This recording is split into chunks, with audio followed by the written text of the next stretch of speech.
an EMP hits. You band together with some local neighbors to look out for each other, but aren't all that close. Your spouse was at work when it hit, and she works 12 miles away.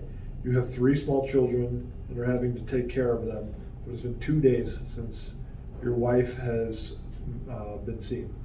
Still hasn't made it home. Do you leave your children with your neighbors and go looking for your spouse? Stay with your children and hope your spouse shows up, or take your children with you to go look for your spouse?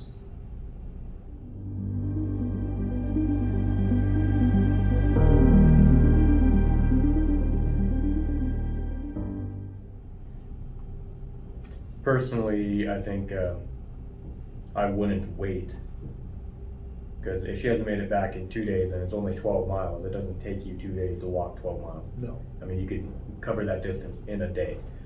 So on one end, yeah, you might assume that it's too late, but no person in the right mind is actually going to give up on their spouse in that instance. After 2 days, yeah. After 2 days. Oh no, yeah. So I might not be particularly close with my neighbors, but that also means I don't have anything against them and they don't have anything against me. So I think I would be comfortable leaving my kids with them and venturing out to try to find my spouse. So that I think that's what I would do. I agree. I would leave my kids because it says in the cards, small children. I'm not taking 3 small children into who knows what.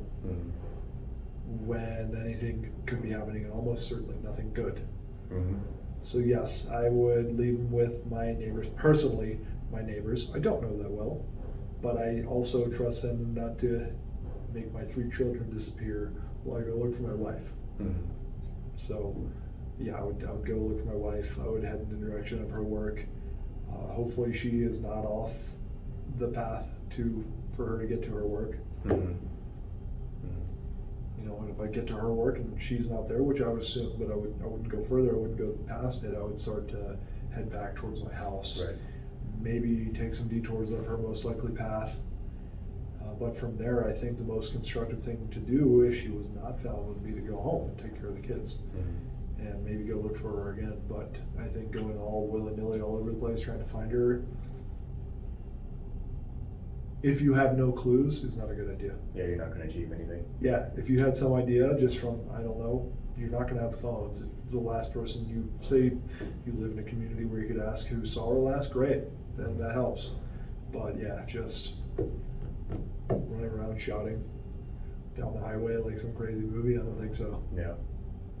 This reminds me, there's another book series. It's called the Alex Fletcher series or something along those lines. It's on Audible. Okay.